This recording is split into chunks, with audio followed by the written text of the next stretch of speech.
Quero convidar você a fechar seus olhos. Vamos mais uma vez falar com o Pai do céu. Senhor, como é bom estar na sua casa, neste lugar que está separado para te adorar. Aqui nós aprendemos sobre o Senhor, aqui nós aprendemos a conviver melhor, aqui nós fazemos amigos, aqui a nossa vida é fundamentada. E daqui, ó Deus, extraímos muitas lições que levamos para a nossa vida cotidiana. Obrigado por esse lugar de adoração.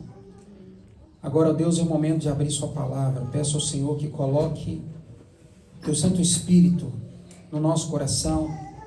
Coloque os teus anjos para nos proteger das distrações do inimigo e que nós possamos entender a tua palavra em nome de Jesus. Amém. Irmãos, quero convidar você a pegar a sua Bíblia. Pegue a sua Bíblia. Se você tem a sua Bíblia também no seu celular, você pode abrir aí e já ficar com ela na posição, tá bom?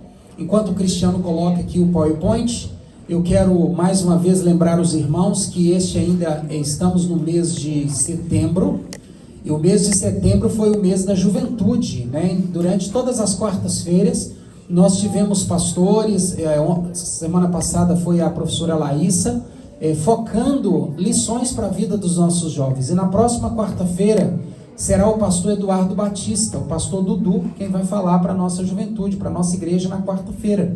Então eu quero convidar você a não perder a oportunidade de assistir o sermão, a mensagem que ele trará para a gente. É um culto simples, a gente louva, canta um hino apenas, fazemos os momentos de oração e depois já temos a mensagem. É 1 hora de reunião.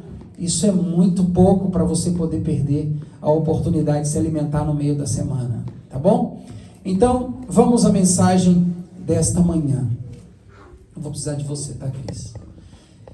Você está preparado para ver o Senhor? Pode colocar que tem... Eu coloquei em inglês aí também, porque o David está aqui com a gente hoje para ele entender. Sempre está aqui, né? E a gente vai aprendendo também um pouquinho aí do inglês, né? Você está preparado para ver o Senhor? É uma pergunta que eu te faço. Are you ready to see the Lord? Você está preparado para ver o Senhor? Está preparado para ver o Senhor, irmãos? Você sabe que a Igreja Adventista do Sétimo Dia não acredita na vida após a morte. Você sabe disso. Isso quer dizer que nós não acreditamos que quando alguém morre, ele vai direto para onde? O céu. Para o céu. Ele não verá o Senhor após a sua morte. Biblicamente, não é assim que a palavra de Deus ensina, apesar de existir centenas e milhares de pessoas que acreditam que quando alguém morre, ele vai direto para o céu e vai para os braços do Senhor. Alguns até dizem, eu repito isso respeitosamente, dizem assim, ele está com o Pai, está com o Senhor. E alguns falam, e eu respeitosamente cito aqui, que eles foram para ficar junto de algum familiar que também faleceu antes. É assim que muitos acreditam. Mas a Igreja Adventista do Sétimo Dia acredita que quando nós morremos, nós vamos para o pó da terra.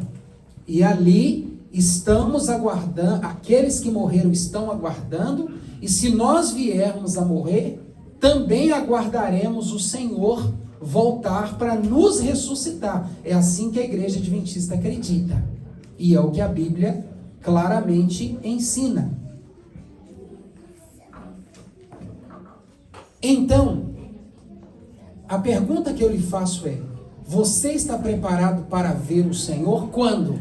Não após a sua morte, mas quando Ele voltar. Me responda aqui, irmãos. Olha para mim. Olha aqui. Sem nenhuma distração. Você está preparado para ver o Senhor? Será que eu, pastor Marcos, estou preparado para ver o Senhor? Se Jesus voltasse hoje, qual seria as palavras? Quais seriam as palavras que sairiam dos lábios dele? Será que ele diria assim: vinde benditos de meu Pai, e possua por herança o reino que vos foi preparado desde a fundação do mundo?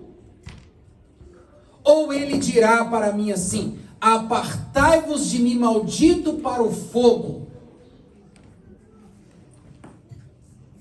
Nós estamos preparados para ver o Senhor. O que você pretende ouvir da boca do Senhor? Porque Ele haverá de te dizer alguma coisa. E a Bíblia já diz o que Ele dirá. Ele vai te aprovar ou Ele vai desaprovar? Entre a aprovação e a desaprovação do Senhor naquele dia,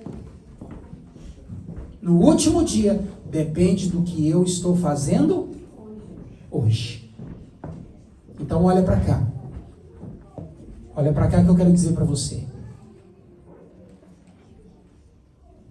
Tudo o que você faz aqui, seja de bom ou de mal, disto tudo você dará conta no dia do juízo. Está escrito. Eclesiastes capítulo 12, versículo 12 diz: até as obras que você fez, que a sua esposa não sabe, que o seu esposo não sabe, que os seus filhos não sabem, que o governo não sabe, que o pastor não sabe, que ninguém sabe. A Bíblia diz em Eclesiastes 12, 12, que até as obras, aquelas que estão escondidas, serão reveladas. Eu gostei do som. Então, o que você quer ouvir do Senhor quando Ele voltar? Are you ready to see the Lord? Você está preparado para ver o Senhor? Você precisa responder essa pergunta hoje aqui. Eu estou falando aqui para muitos que são batizados na fé adventista, e estou falando para aqueles que estão frequentando essa igreja e também certamente em algum momento vão desejar isso também. Você precisa responder essa pergunta. Você já tem a resposta? Você precisa responder. Você está preparado para ver o Senhor? Antes de nós respondermos essa pergunta e termos uma solução para essa pergunta, eu quero dizer para você um pouquinho sobre o amor de Deus. Sobre o amor de Deus. Pode passar, Cristiano. Eu quero convidar você a abrir a sua Bíblia em João capítulo 3, versículo 16. Vamos entender um pouquinho sobre o amor de Deus. João capítulo 3, versículo 16 diz assim. Quem conhece esse texto das crianças? Qual criança conhece esse texto? Conhece? Vem cá então me ajudar aqui, vem cá. Quem mais conhece esse texto? De cor, hein? De cor. Quem sabe? Só a Beatriz? Eu te ajudo, vamos lá. Começa. Porque Deus amou o mundo de tal maneira que deu seu único Filho, para que todo aquele que nele crê não pereça, mas tenha vida eterna. Amém? Amém. Obrigado, viu, Bia? Porque Deus amou o mundo de tal maneira que deu o seu único Filho, para que todo aquele que nele crê não se perca, mas receba dele a vida eterna. Vocês concordam comigo? Esse texto está certo? Esse texto fala sobre o quê? O amor de Deus. O amor de Deus só pelas pessoas boas? Não. O amor de Deus só pelas pessoas ruins? Não. O amor de Deus só pelos ricos? O amor de Deus só pelos pobres, pelos brancos e negros? Não. Não, a Bíblia diz que porque Deus amou ao mundo de tal maneira. Deus não amou o mundo enviando Jesus. Jesus foi enviado porque Deus amou o mundo. Jesus não é a demonstração do amor. Jesus é o resultado do amor de Deus por você. Deus nunca esperará de você que você faça algo para Ele te amar. Nunca. Então para com essa história de achar que você tem que fazer tudo certinho e você tem que primeiro corrigir todas as coisas. Eu estou dizendo isso porque nós temos amigos e irmãos aqui que estão congregando conosco já faz algum tempo. Tem estudado a Bíblia, tem ouvido a palavra de Deus. Entenda uma coisa que eu vou te dizer: Deus não esperará de você nada perfeito para que Ele comece a te amar. Ele te ama do jeito que você é, e mesmo com as suas imperfeições. Porque o amor dele é tão grande que por isso Ele enviou quem? Jesus Cristo, para nos salvar. Amém? Amém. Vamos aprender um pouquinho mais sobre o amor de Deus. Pode passar.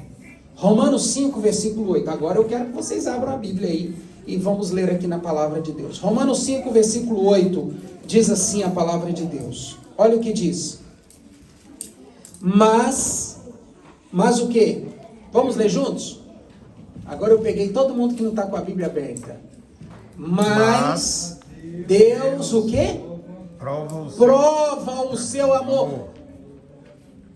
Deus prova para mim que você me ama.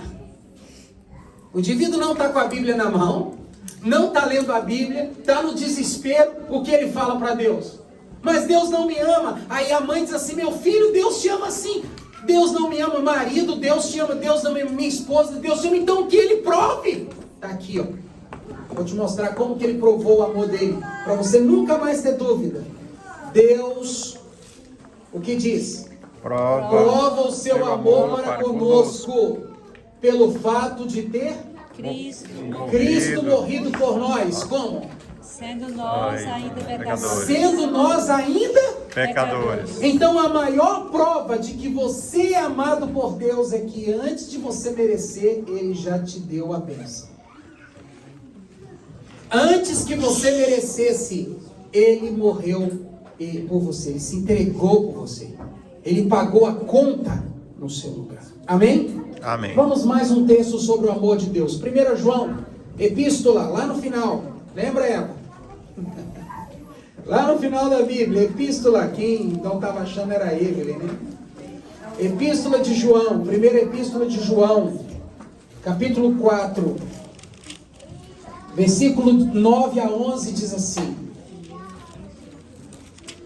nisto se manifestou o amor de Deus em nós, em haver Deus enviado seu Filho unigênito ao mundo, para vivermos por meio dele. Veja, Deus se entregou, João 3,16.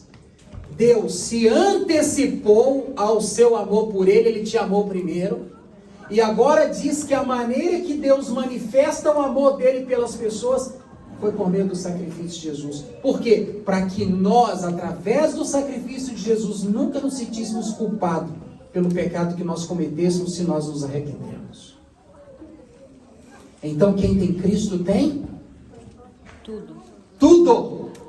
Quem tem Cristo tem tudo. Quem não tem Cristo não tem nada. Porque quem tem Cristo pode levantar a cabeça e ser feliz, apesar dos cristãos. Porque quem tem Cristo tem a vida. Olha esse texto que Ellen White escreveu no livro Caminho a Cristo, página 10, sobre o amor de Deus. Se você consegue enxergar, porque se eu estivesse lá, onde está em Indianária, eu não enxergaria. Mas como eu estou aqui, eu estou enxergando, espero que não tenha ninguém como eu. Vamos ler juntos.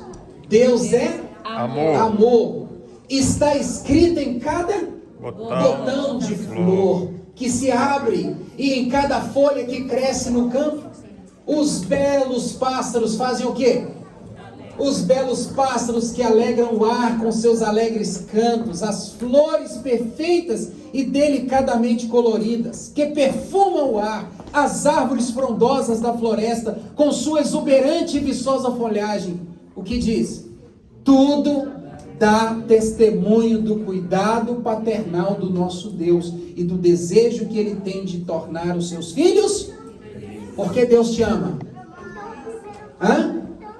Para que você seja feliz. Porque a maior razão de muitas pessoas hoje dizerem que não são felizes é porque elas não se sentem amados. Então, para com esse mimimi, com essa história e seja feliz a partir de hoje, porque Deus te ama. Amém. Isso que importa. Isso que importa. Então, aqui vem uma segunda pergunta. Nós vamos responder aquela primeira, mas vamos para essa aqui também. Por que Jesus vai voltar? Se eu tenho que dar uma resposta para ele, por que ele vai voltar? Why is Jesus returning? Por que Jesus vai voltar? Por que Jesus está voltando? Vamos à frente. Eu quero ler a Bíblia com você mais uma vez. Marcos 13, versículo 26 a 27. Por que Jesus vai voltar a esse mundo? Marcos 13,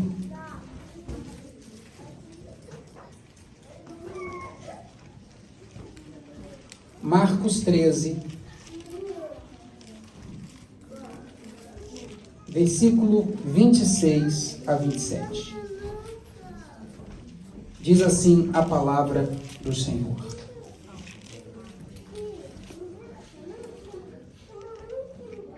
Então verão o Filho do Homem vindo nas nuvens com grande poder e glória.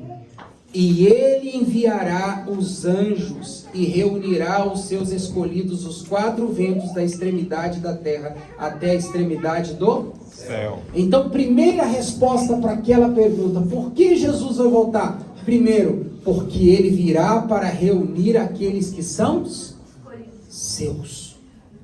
Aqueles que são seus. Aqueles que entregaram seu coração a Jesus enquanto vida tinham. Porque você sabe que após a morte, diz o livro de Salmos, não tem como adorar a Deus. A adoração a Deus e tudo aquilo que a gente faz por Deus deve ser feito hoje em vida. E a Bíblia diz que quando Jesus vier, ele virá para recolher os que são seus. Tem até uma música do Arautos do Rei que fala sobre isso, que ele virá para recolher os que são seus. Mas por que Jesus vai voltar? Mateus 16, 27. Por que Jesus vai voltar? Mateus 16, versículo 27 diz assim: porque o Filho do Homem há de vir na glória de seu Pai com os seus anjos, e então... E então o quê? Ah, Senhor, mas essa vida cristã está tão difícil. Você vai receber o seu galardão. Ah, Senhor Deus, eu trabalho nessa igreja sozinho, ninguém me ajuda. Continue fazendo, você vai receber seu galardão. Ah, Senhor Deus, aqui na minha casa é só eu que chamo os meus filhos para fazerem o culto. Irmã, continue fazendo, você vai receber seu galardão. Ah, Senhor, aqui na minha casa é só eu que chamo os meus filhos para adorar, para ir para a igreja. Só eu que levanto de manhã para chegar na igreja cedo, a minha mulher não me ajuda. Continue fazendo, Deus vai te dar a retribuição. Você está entendendo? Por que é que Jesus virá a este mundo? Porque ele tem uma recompensa pelo que você viveu por ele aqui. O texto bíblico é claro, ele virá para retribuir a cada um conforme o quê? Conforme as suas obras. Agora, ao mesmo tempo que ele virá para retribuir tudo de bom que você fez, ele também virá para retribuir o mal que você causou. Porque, como eu disse no início, nada ficará encoberto.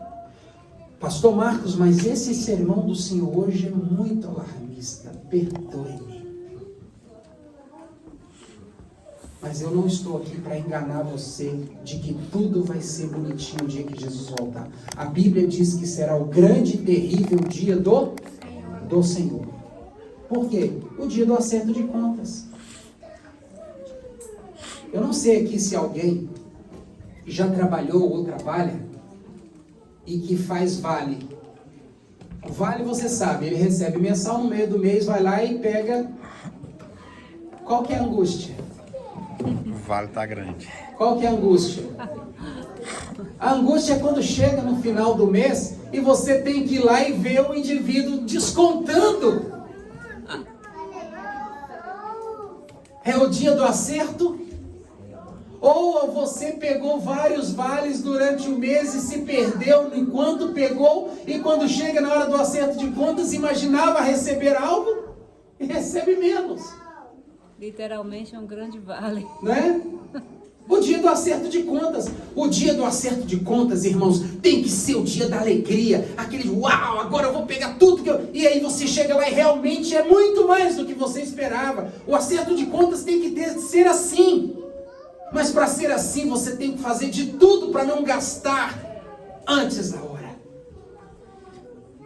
Se você viver a sua vida desregradamente antes da volta de Cristo, isso poderá pesar na balança negativamente a você depois. Porque tudo o que fizermos aqui, disso somos responsáveis. Ele virá para retribuir o que for bom e o que for ruim. 1 João 3,8. 1 João 3, versículo 8. Epístola de João, capítulo 3, versículo 8. Alguém está com fome aí? Ninguém? Só eu? Eu tô. Hã? Ah, eu também. Mas dá pra gente aguentar mais um pouquinho? Dá? Então tá bom. 1 João 3,8 diz assim: aquele que pratica o pecado procede de quem? Misericórdia, irmãos. Porque o diabo vive pecando desde o princípio. Agora vem a bênção. Por isso se manifestou o Filho de Deus. Para quê? Para destruir as obras do... O que Jesus virá fazer nessa terra, irmãos?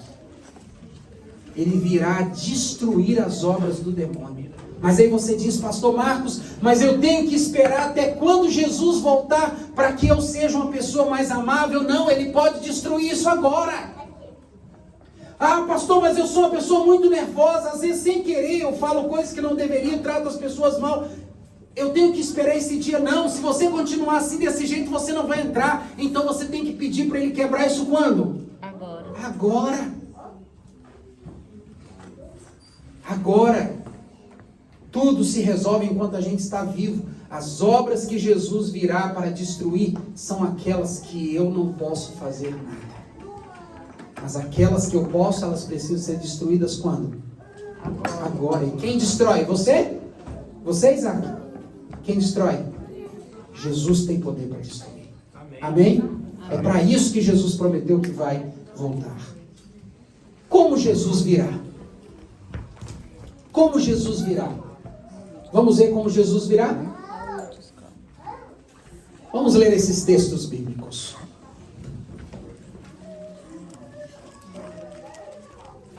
Atos 1, versículo 9. Atos 1, versículo 9. Até o versículo 11. Leia comigo. Ditas essas palavras, foi Jesus elevado às alturas à vista deles, e uma nuvem os encobriu dos seus olhos, e estando eles com os olhos fitos no céu, enquanto Jesus subia, eis que dois varões vestidos de branco se puseram ao lado deles, e lhes disseram: varões galileus, por que estáis olhando para as alturas? Esse Jesus que dentre vós foi assunto ao céu, virá do modo como os viste? Subir.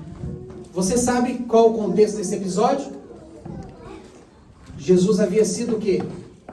Morto, havia ressuscitado, passado 40 dias com os discípulos, e agora 10 dias antes da festa do Pentecostes, Jesus vai para onde?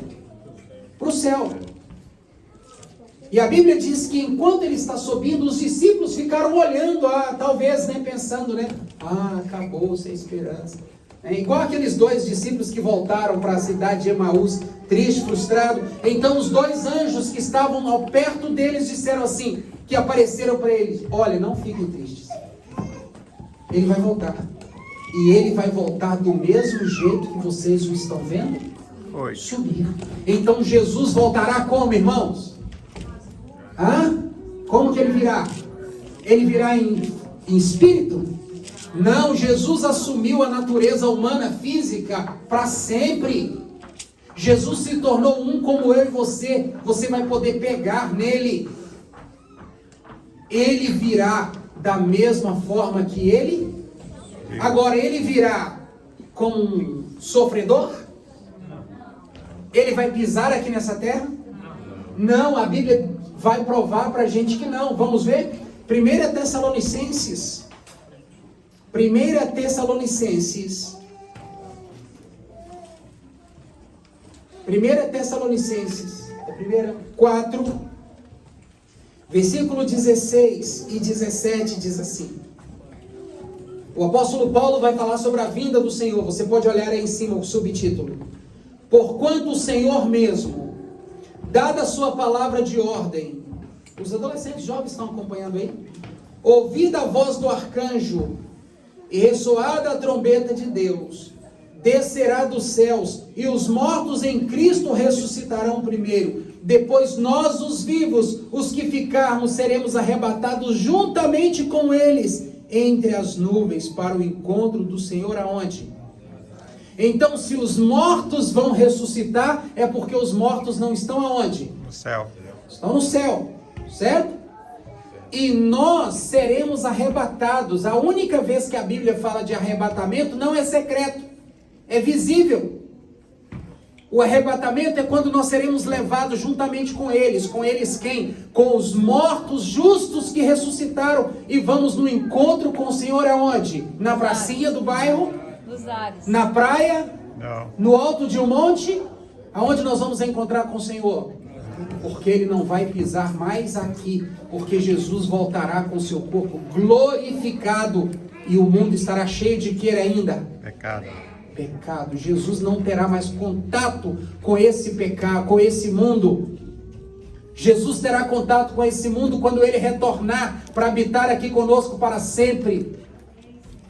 Mas na primeira vinda, na segunda vinda, porque a primeira foi quando Ele nasceu, na segunda vinda Ele não vai pisar aqui. Seremos nós quem seremos levados. Gente, eu não consigo pular meio metro. Você já viu a competição que alguns fazem de pular? Eles fazem assim, pula, alguns sobem uma altura assim só com o impulso. Mas eu nunca vi ninguém voar sem asa. Como que nós vamos encontrar com Jesus nos ares? Qual vai ser a altura daí? O fato é que Davi diz que o anjo do Senhor acampa ao redor daqueles que o amam e o temem. O seu anjo vai te levar para cá. Amém. O seu anjo. Pastor, e os que morreram e ressuscitaram? O anjo dele que vigia o túmulo dele vai levá-lo para encontrar com o Senhor. Os nossos anjos vão nos levar para encontrar com o Senhor. Mas aí a pergunta é: quão triste será o anjo que não puder levar aquele que ele guardou a vida toda? Como você espera ver o Senhor? Mateus 24, 36. Mateus capítulo 24, versículo 36 e 39 diz assim: mas a respeito daquele dia e da hora ninguém sabe, nem os anjos no céu, nem o Filho, somente quem? Então, como Jesus virá então? Hey guys, final de semana que vem estou chegando. Vai ter isso? Não. Vai ter post no Instagram? Não. Vai ter live antecedendo a chegada? Não. Vai ter carreata, passeata? Não vai ter nada disso. A Bíblia diz que Ele virá no dia em que você menos estiver esperando. E quando alguém chega e a gente não está esperando, a gente foi pego de quê? Surpresa. De surpresa. a volta de Jesus não terá aviso prévio. Não há dia e nem hora. Preciso dizer isso para você. Sabe por quê?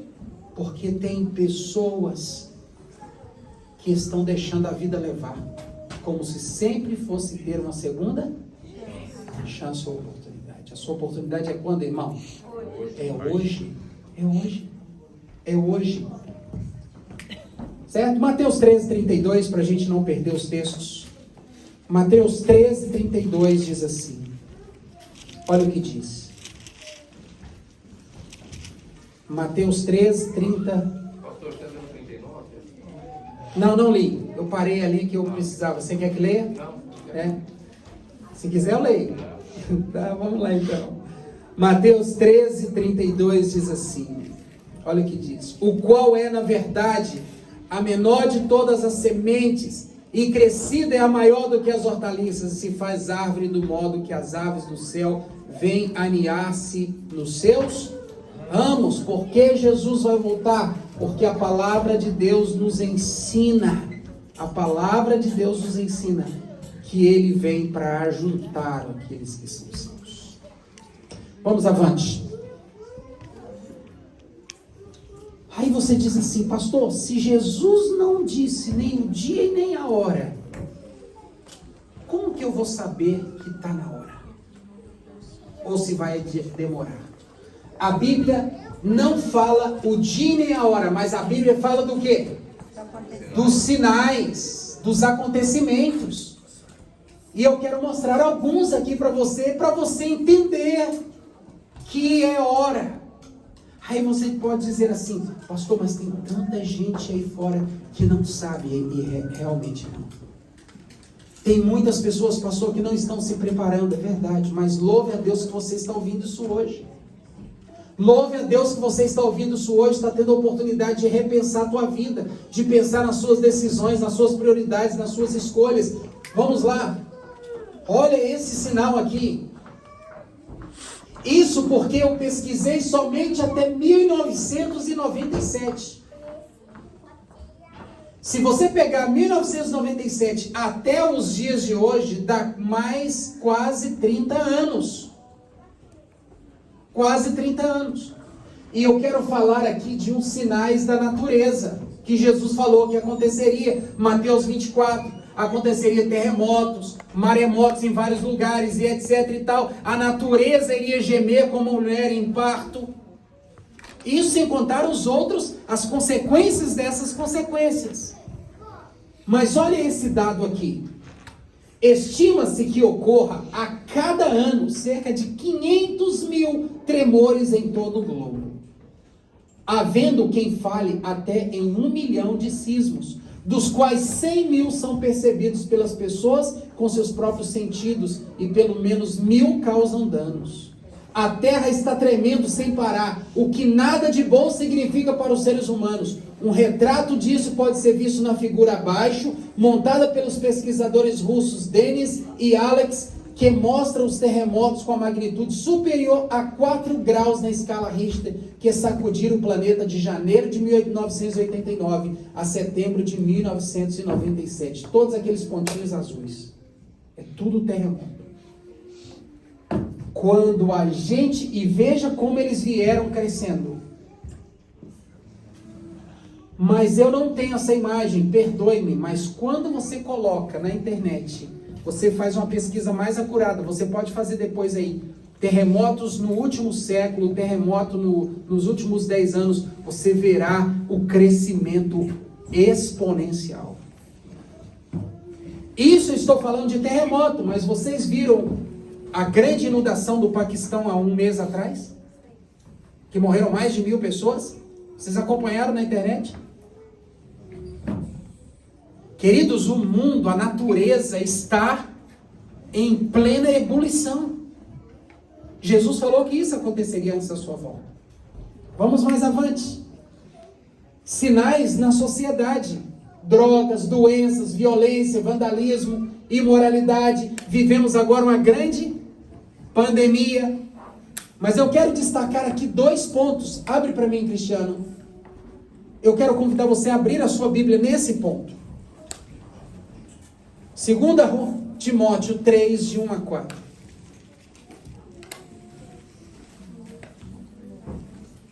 Segunda Timóteo 3, de 1 a 4, diz assim. O apóstolo Paulo vai falar dos últimos dias. Ele diz: sabe, porém, isto: nos últimos dias sobrevirão tempos o quê? Difíceis. Pois os homens serão como? Egoístas, avarentos, jactanciosos, arrogantes, blasfemadores, desobedientes aos pais, ingratos, irreverentes, desafeiçoados, implacáveis, caluniadores, sem domínio de si, cruéis e inimigos do bem, traidores, atrevidos e enfatuados, mais amigos dos prazeres do que amigos de quem? Então Jesus, através do apóstolo Paulo, disse que no tempo do fim, nos últimos dias, haveria uma sociedade preocupada consigo, uma sociedade focada no eu, uma sociedade focada no egoísmo, que haveriam de ser mais amigos dos homens do que amigos de quem? De Deus. Tá claro para você? Outros sinais, pode passar isso aí que eu não vou ler esse texto. Escassez no amor fraternal entre irmãos. O que a Bíblia diz? O que a palavra de Deus nos diz? Em Mateus 24, 12. Que por aumentar a iniquidade, o amor se esfriará de quantos? De quase todos. Certo? A frieza na religião. Os cristãos brigam entre si, discutem entre si, e quem precisa não recebe o merecido amor. Isso é uma realidade entre nós. E nós temos que atentar que isso é um sinal. Agora, esse sinal pode ou não se cumprir em mim. Eu preciso tomar uma decisão. Sinais aonde mais? Então, como eu posso me preparar para ver Jesus? Porque você vai ter que dar uma resposta para Ele. Você terá que dar uma resposta. Você terá que se encontrar com Ele perante o tribunal. Como é que você espera ver Jesus? Você está pronto para ver Jesus? Como eu posso então me preparar para ver Jesus? Vamos ver?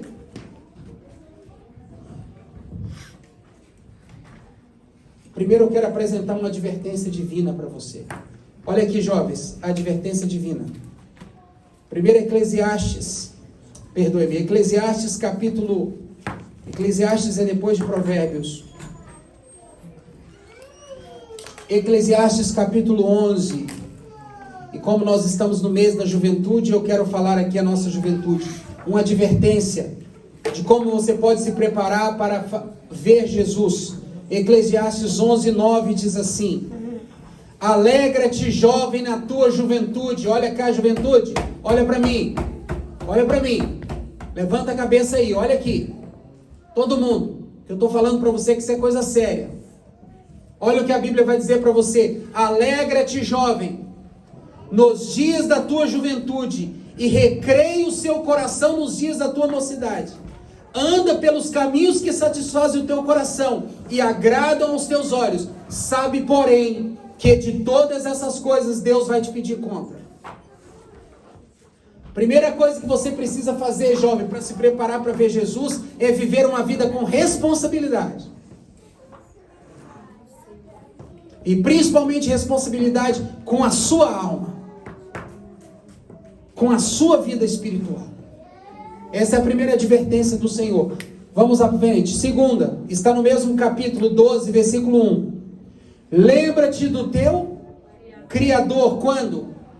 Nos dias da tua mocidade, antes que venham os maus dias e cheguem os anos dos quais você dirá, não tenho neles mais prazer. Então, juventude, se existe um período para você começar a se preparar para ver Jesus, é hoje, é agora, enquanto você é jovem.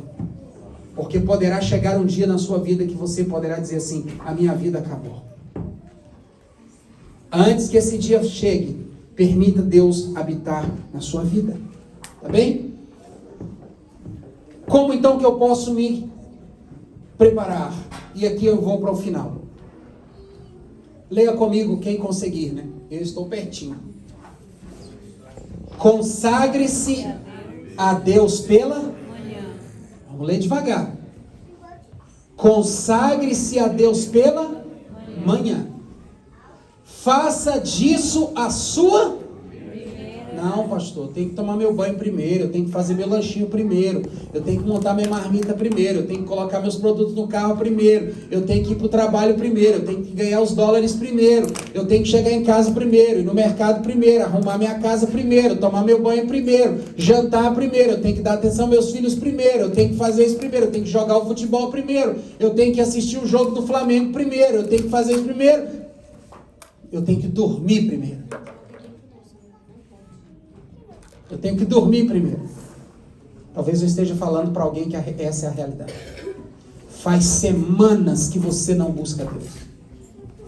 Faz dias que você não lê a Bíblia. Faz dias que a sua vida é assim. Que Deus sempre está em último lugar. Amigo, irmão, abra os teus olhos. Abra os teus olhos. Eu não estou brincando aqui não. Eu não vim aqui hoje para passar o tempo não. Eu vim aqui para dizer para você que você vai ter que encontrar-se com Jesus. E você precisa se consagrar pela manhã. Faça disso a sua primeira atividade. E ore a Deus assim: toma-me, Senhor, para ser teu inteiramente. Deponha os teus planos, os meus planos aos teus pés. Usa-me hoje para ser a teu serviço. Fica comigo e que tudo que eu fizer seja operado por ti. Essa é uma questão diária. Cada manhã, consagre-se a Deus para aquele dia. Entregue-lhe todos os seus planos para saber se devem ser levados adiante ou não, de acordo com o que a sua providência indicar. Assim, dia após dia, você poderá entregar sua vida nas mãos de Deus e ela será cada vez mais moldada segundo a vida de Cristo. Essa é a resposta para a primeira pergunta. Como você vai encontrar-se com Jesus? Você está preparado para ver Jesus? Se você se consagrar a cada manhã, tenha certeza disso. Tenha certeza disso. Preparação é uma questão de consagração quando? Todos os dias. Todos os dias. Todos os dias. Consagração. Todos os dias. Como faço isso então? Pela manhã. Eu coloquei verde e amarelo só para dar uma moral aí para o programa. Uma brincadeira, porque realmente a gente está vivendo bons momentos para orgulhar do verde e amarelo, né? Pela manhã. Consagre-se a Deus pela manhã. Faça disso a sua primeira atividade. Irmãos, isso é questão de hábito. É hábito. Primeira atividade. Toma-me e diga: toma-me, Senhor, para ser teu inteiramente. Assim, dia após dia, você poderá entregar sua vida nas mãos de Deus e ele será cada vez mais, e ela será cada vez mais moldada e será semelhante à vida de quem? De Cristo Jesus. E Mateus 6,33 diz: buscai a Deus em primeiro lugar, e todas as outras coisas vos serão. Olha aqui agora para eu terminar. Sua vida é uma vida próspera? Agradeça a Deus. Sua vida não está dando certo? Agradeça a Deus. Isso faz parte. É que alguns sabem administrar bem, outros não sabem administrar tão bem. Questão material é resultado de boa ou má administração. Mas se você buscar a Deus em primeiro lugar, até o que você administra bem, Deus vai multiplicar. E aquilo que não está indo bem, Deus vai te ajudar a torná-lo bom. Amém. Então, queridos irmãos, você está preparado para ver o Senhor? Eu preciso que você tenha a resposta: sim, eu estou. E você vai ter essa resposta em nome de Jesus, amém? Amém. Porque eu quero fazer um apelo para você. para você se consagrar todas as manhãs. Jovens, olha aqui, eu quero fazer um apelo para vocês. Se consagrem a Deus todas as manhãs. Não vão para a escola sem primeiro ler a sua Bíblia, sem primeiro fazer sua lição, sem primeiro orar a Deus para você ser uma luz lá na sua escola. Não saiam para a vida, maridos, sem primeiro ter a sua oração com Deus, sem primeiro se consagrar a Deus. Se aquele dia for o seu último dia de vida, você sabe que depois da morte não tem como pedir perdão, não tem como se arrepender, não tem como dizer para a esposa que a ama, não tem como dizer para o esposo que o ama, não tem como dizer para os filhos que o ama, não tem como ligar para o Brasil. Você sabe que depois da morte não tem como fazer mais nada, tudo é enquanto vida você tem. Então não saia para a vida sem primeiro colocá-la nas mãos de quem pode cuidar dela.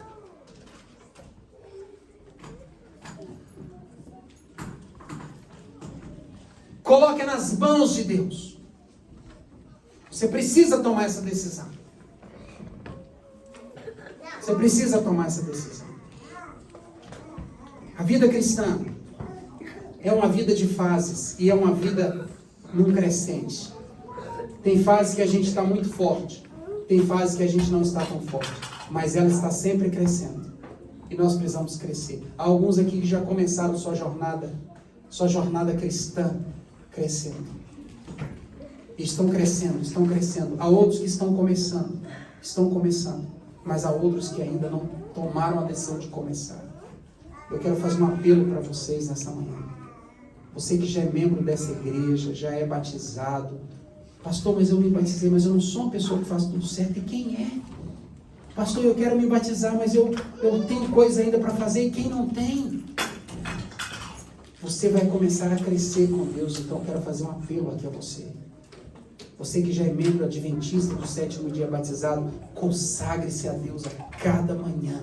E você que é membro desta igreja, mas ainda não é batizado, tome a sua decisão de começar a sua jornada com Jesus. Você precisa disso. O mais breve possível. Eu quero orar por você. Quero orar e pedir a Deus misericórdia sobre nós. Mas pedir a Ele também e dizer muito obrigado, Senhor. Porque nenhum dos que estão aqui se perderam. Nenhum dos que estão aqui morreram antes de ter a oportunidade. Quero agradecer a Deus porque nós temos vida. E enquanto temos vida, temos esperança. Então vamos pedir a Deus para que a partir de hoje nós busquemos Ele em primeiro lugar. Amém? Amém. Quantos querem orar comigo e pedir a Deus, Senhor, me ajude a me consagrar mais a cada manhã. Amém. Louvado seja o nome do Senhor. Fique de pé então e vamos orar a Deus. Vamos agradecê-lo por tudo que Ele faz e por tudo que Ele fez.